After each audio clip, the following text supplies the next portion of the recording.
make you mine. Dažnai teko girdėti, ne?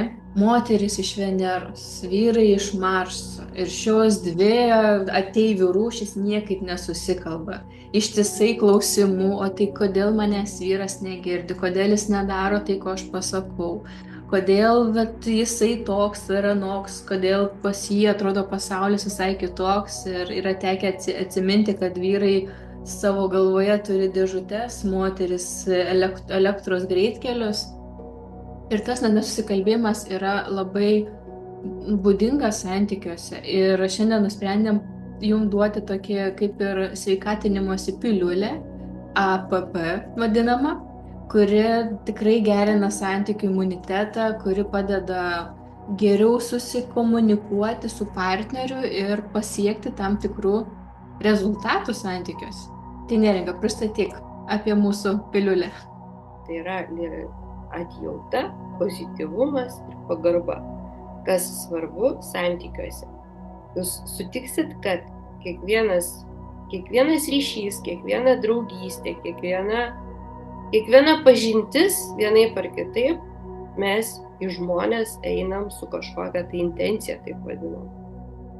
Mes nedraugausim su žmonėmis, kurie mums visiškai svetimi arba yra nepatrauklūs. Ir ta atjauta arba simpatija, galima kitaip pavadinti, galbūt kaip sinonimas, vienaip ar kitaip labai svarbus bendravime.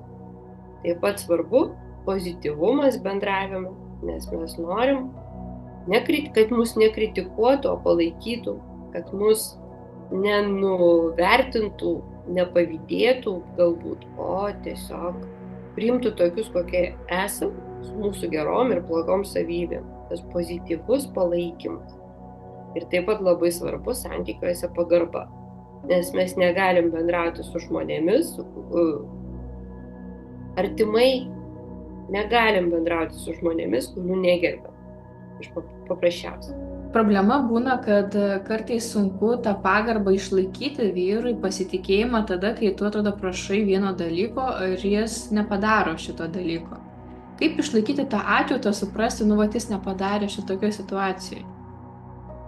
Iš tiesų labai sunku, kai prašai vyro,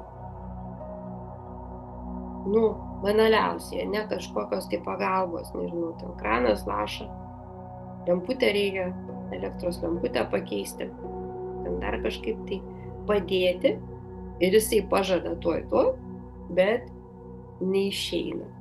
Vis tik pagalvokim apie tai, iš kokios pozicijos mes savo partnerių, savo vyrų prašom. Mes prašom jų iš draugės, moters, žmonos, mergaitės, mamos energijos. Iš kokios mes energijos jo prašom.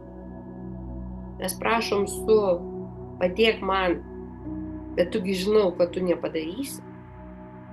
Ar vis tik mes prašom kaip pas žmogų, kurio gerbiam ir kurį gerbiam ir kurio pagalbos ir įsitraukimą vertinam. Kai to vyro iš tikrųjų negerbi, tu matai jį kaip asilą, kuris guli ant lovos ir tu nori, kad jis eitų ir dabar padarytų.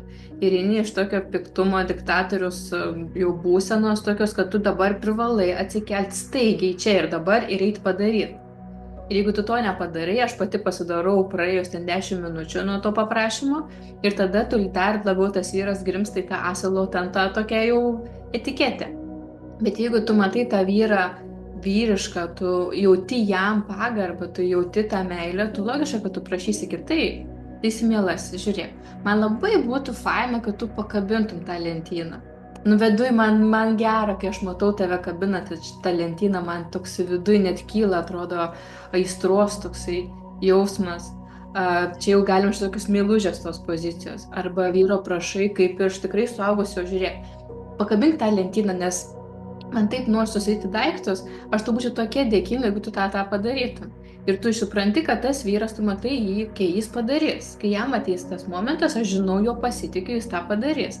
Ir vyras energetiškai jaučia, kad tu juo tiki, jis nueis ir pakabins tą lentyną. Nu, gal ne už 10 minučių, gal už kokios valandos, bet tą tikrai padarys. Iš kokios energijos tu siunti žinutę, kokios energijos jis priima. Jeigu jisai priima tą žinutę kaip vyras, suaugęs vyras, kuris gyvena namuose, kuriam patinka namuose tvarka ir kuriam patinka būti kaip čia, mylimu savo žmonos arba savo partnerės vyru, jisai iš tiesų jausis herojum, norės įveikti šitą kliūtį. Jeigu jisai klausys jūsų iš tokio paaugliškos arba vaikiškos pozicijos, greičiausiai įsijungs, kaip pas paauglius yra, pasyvi agresija. Gerai. Žinau, padarysiu. Nebėra, neteka energija. Su kokia vidinė nuostata einat prašyti? Jūs tikrai tikit, kad jisai padės jums? Ar tikrai tikit, kad bus konfliktas? Ir, kaip čia pasakyti, ne? Ir jūsų ketinimas, jūsų nuogastavimai pasiteisins visada. Gal jeigu eini su mintim, kad vėl man reikės jau prašyti, aš jam paprašysiu, jis to nepadarys, bet tiek to surizikuosiu. Tai logiška, kad jau kokia intencija eina. Ir dar kas paminėjai, kad paprašai to vyro, jis tada ateina iš tos paaugliškos, kad jo padarysiu, bet mintis nueina kažkur kitur ir pamirštu, tai ta paaugliška, ne? Bet kaip moteris yra atsakinga už to vyro būsenas, paaugliška, tai jis rimtas, tai vyras namie, ar paauglys yra, ką moteriai daryti, jeigu mato vyrą paauglišką? Pagalvokim apie situaciją, sumodeliuokim bet kokią situaciją, kaip eini vyro prašyti, iš pagarbos, su pagarba. Šitas žmogus yra tavo partneris, šitas žmogum, kuris šeima. Šitų žmogum kiekvieną rytą keliesi ir kiekvieną vakarą eini miegoti. Šitas žmogus tavo. Gerbi,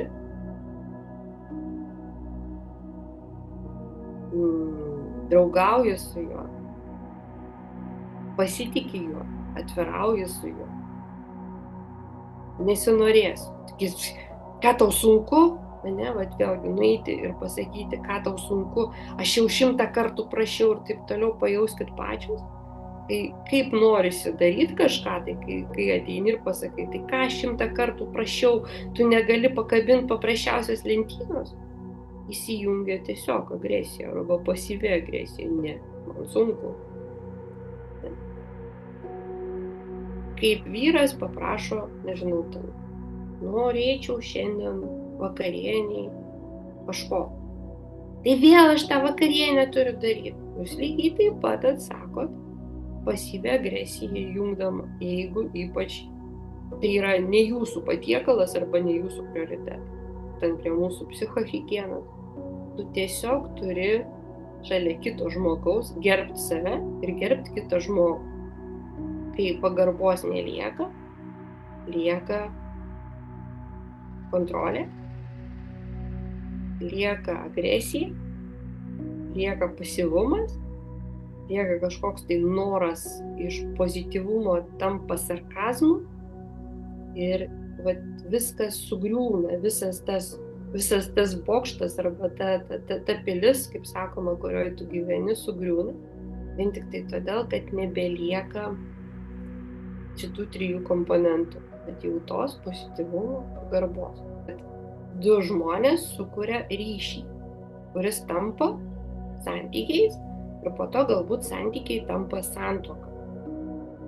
Kaip organizmas auga pats, jisai keičiasi ir žmonės tuose santykiuose patys keičiasi, bet ir pats santykis keičiasi. Jeigu mes galim paminėti, kad yra taip vadinamos 4 santuokos modelis iš 4 etapų arba 4 fazių. Gali būti ir patys modeliai. Pirmasis yra vadinamas romantiškasis santuokos modelis, tada draugiškasis, tada partneriškas ir autonominis. Ką tai reiškia? Romantiškasis mes pradedam visada santykius nuo taip vadinamo noras pasirodyti, nes vis tiek vienaip ar kitaip norim, kad mus pamiltų, mus įvertintų, mes vis tiek stengiamės parodyti savo gerasias pusės. Rožinė akiniai, viskas labai faina, drugeliai visur. Drugeliai pilve, norisi skraidyti, norisi būti pakilios nuotaikos, norisi puoštis, norim labai žavinga, labai fantastiškai žavinga ir fantastiškai resursinė būsena. Viskas okei, viskas gerai. Bet kaip ir sakiau, jinai ilgai arba visada negali tęstis. Vis tiek santykiai... 3 metai kažkur, ne? Tas toksai būna. Nebūtinai, kaip čia, bendrai apibendrinant, bet gali būti daug trumpiau, gali būti ilgiau. Irgi nuo pačių asmenų priklauso, kaip sakoma, nuo pačių asmenų įsitraukimo ir kūrybos procesų galimybių. Ne? Aš taip sakyčiau. Tada pereina į tą vadinamą draugiškas santuokos arba santykių modelis, kai tu draugauji, kai tu artimai gali draugauti. Vyras su moterim šiaip, iš esmės, yra labai didelė diskusija, ar vyras su moterim gali būti draugais, bet be simpatijos, be kažkokių tai bendrų interesų, be kažkokių tai bendrų emocinio ryšio, draugystės neįmanoma. Tiesiog pas žmonės, netgi moterys su moterim, draugės turi kažką tai bendro turėti, kad jos draugautų. Taip, interesų nebuvimas tikrai draugystės neužmės. Lygiai taip pat ir santykiuose vyras su moterim turi pradėti draugauti. Esi draugas, tu gali paguosti, tu gali suprasti, tu gali išvažiuoti, jeigu tavo partneris mėgsta stovyklas, o tu ne, išvažiuoti ir pastovyklauti. Kitą kartą savaitgalį jūs važiuosit ten, kur jums patinka. Krepšinį pažiūrėti, futbolą pasižiūrėti, kur nors bare alaus nueiti, tai manau, tai būtų tokie draugiški santykiai būna. Jeigu santykiai auga, tai jie pereina į tuos vadinamus partneriškus santykius. Partneriški santykiai, tai kai tu partnerystė yra tada, kai prasideda poroje, tarkim, vėlgi, jeigu tai yra santuoka, atsiranda vaikai ir tada mes tampam partneriais, nes reikia išauginti vaikus, reikia pastatyti namus. Toks bendradarbiavimas partneriškas yra projektai, namai tai yra projektai, šeima tai yra projektas, vaikai tai yra projektas ir tada tampi partneriu, vienas kitam padedi. Stovi kartu petis į petį ir darai kažkokius tai iššūkius gyvenime, eini kartu ir ten sprendi sprendimus. Čia irgi nėra labai, čia daug veiklos, daug tokios atsakomybės, netgi sakyčiau, daug tokio ryžto daryti kažką tai ir tame nėra draugystė arba tas netgi romantiškumas pereina irgi tokius dar tolesnius etapus ir kaip svarbu, kad jie karts nuo karto sugrįžtų. Kad karts nuo karto tu tikrai galėtum su vyru pabūti draugais ir kažką tai bendrai nuveikti. Vėl suartėti. Kaip svarbu, kad kažkada tai atgimtų ir ta romantika, per tuos visus po partnerystės, po tų projektų atlikimo, kažkurio tai metu ramiai romantiškai pasėdėti yra nepaprastai geras atokvėpio ir užsipildymo emocija. Ir jau kai užauginam vaikus, tada psichologai vadina to ištuštėjusio lizdo sindromu ir santuoka gali pereiti į taip vadinamą autonominį santuokos modelį. Kiekvienas užsiima savo reikalais, vyras turi savo darbą, karjerą, žmona turi savo, anūkus arba savo hobius ir kažkur tai išsiskiria. Ir ta autonomija, paklausi, kur tavo vyras, kažkur tai, paklausi, kur turi žmona, tai su savo tais reikalai. Iš vienos pusės kažkurio tai metu reikia pabūti atskirai. Reikia iš tiesų turėti savo interesų, savo draugų, savo pažįstamų ratą. Reikia būtinai, tiek vyrui, tiek moteriai. Nereikia sulipti, bet kai tos autonomijos per daug, irgi prasideda deficitas, per daug autonomijos, prasideda deficitas partnerystės draugiškumo ir romantikos. Šitie visi 4 aspektai būtini kaip tam, kad santuoka būtų tvari, tam, kad santuoka būtų darni, jie būtini visuose etapuose.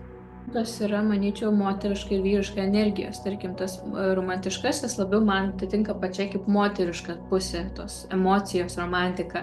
O draugiškumas yra vyriška tokia pusė, kad norisi kaip draugeliui nueiti kažką pažvejoti, krepšinį pasižiūrėti, kažką tokio paveikti, tokio neromantiško.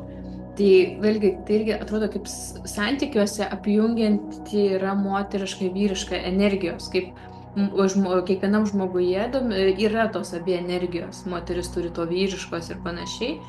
Ir santykių dinamika tokia pati. Ir kai sugebi vienais momentais pabūti romantiškas, pabūti kartu, romantiškai filmą pasižiūrėti, tai užkrauna tos moteriškos energijos, kai tu sugebi su vyru padaryti kažkokius tokius vyriškus dalykus, galbūt netgi tą pačią, jeigu kalbant apie lentyną, jeigu kartu kabinti tą lentyną, tai daryti tam tikrus veiksmus, tai irgi tokia kaip man tai vyriška šiek tiek išraiška, irgi užpildo tos energijos, kurios taip pat reikia. Ir būtent tas partneriška, autonomiška, tai jau tokia tampa kaip ir tokia natūrali terpė augti tom dviem energijoms. Pasidomėjimui skirta erdvė, kaip visa tai vyksta, santykiai, kūrimas, augimas tuose santykiuose kaip asmenybėmis, man atrodo, daug praturtina tas rutinas arba kasdienybę, nes supranti, kas vyksta, kokiam tu etape esi, kokios energijos su tavim dabar darosi. Ir tai galima pabendrauti, pasikalbėti, aptarti ir gauti tos atjautos. Klausyk, man šiandien reikia būti apkabintai. Man šiandien reikia, kad tu mane tiesiog paglostytum ir pasakytum, kokia aš gera mergaitė. Lygiai taip pat, kai vyras ateis, sakys, klausyk, šiandien buvo tokia sunki diena, man gera, nieko, palik mane ramybėje. Matai savo vyrą panėrus į mintis, neknisi jam protų. Pasakyk, kas tau negerai, aš tau matau, kad tai blogai. Ne, tiesiog moteris ta, kuri mato, vyras užsidaręs, prieini, pasakai, aš tave myliu, kai tau reikės, aš esu šalia, gali su manim pasikalbėti ir viskas, palieka tu jį su savo mintimis. Ir tai dažniausiai sunku, nes taip norisi klausinėti, gelbėti, žiūrėti, tai kas aš tau, tai kai tau jis papasakos, kad koks jam sunkumas, dėja jam nuo to nepalengvės, jam vis tiek reikės išspręsti problemą, o jis viduje sukasi, kaip išspręsti. Tai tiesiog palikti ramybėje šitoje vietoje ir atjautiškai supras, kad jam dabar reikia erdvės. O vyras atvirkščiai turėtų supras, kad moteriai reikia pasikalbėti, nors moteris dažniausiai prieina, vyras sako kažką, palikti mane ramybėje, nieko aš nenoriu. Bet iš tikrųjų, aš bent jau tikrai tikiu, kad taip nebūna, kad nori, kad vyras paliktų, tiesiog nori, kad jis biškutį primiktinai prie tavęs lįstų, papasako, kas tau ten yra negerai. Tai...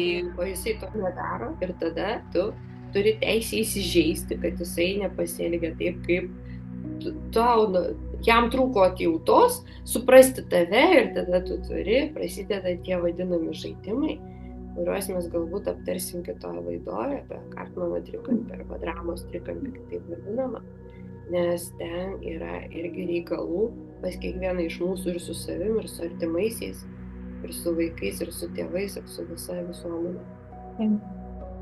Manau, apibendrinant mūsų šį pokalbį, tai kaip bebūtų, mes organizme vis tiek, mums reikia tų vitaminų. Dėl to mes valgom daugiau daržovių, kad gautumėm tam tikrų medžiagų, geriam papildus, kurie gerintų mūsų savijautą ir rūpinamės tom savo vidumi savotiškai, bet tuo pačiu tokių vitaminų reikia ir mūsų santykiams. Ir reikia ir tų atjautos, ir pozityvumo, ir pagarbos vienas kitam, bet jeigu tikėsimėt, kad dabar kažkuris pirmas pradės, o aš palauksiu ir tada aš duosiu, tai iš tikrųjų nebūna taip. Pirmiausia, visų pirma, vis tiek reikia pradėti ir nebus staigiai rezultatas, kad dabar aš jam duodu kažkokios pozityvumo, dabar pasikeis santykiai. Ne. Kaip santykiai per 20 metų, tarkim, susikūrė, tokie dinamika atsirado, tai per vieną naktį irgi jie nepasikeis, tiesiog reikia tam laiko. Išstebėti, žiūrėti, kaip kas vyksta, padaryti kažkokį kitaip, negu kad tu padaryti kažkokį veiksmą kitaip, negu kad visada darai ir matyti, kas keičiasi po savaitės, po mėnesio. Ir tam tikras procesas čia taip pat yra. Nes vitaminus, ne, turim gerti pusę metų, kad pajaustume efektą. Taip. Po vienos tabletės, po vienos vitamino tabletės tikrai nepasijaus tas poveikis, o aš geriu vitaminus. Ne. Tam, kad pagerėtų, turi būti nuoseklumas ir turi būti pastovumas. Tai ačiū labai ir tikimės vitaminai jums į sveikatą bus. Taip, iki kitų malonių susitikimų. Iki.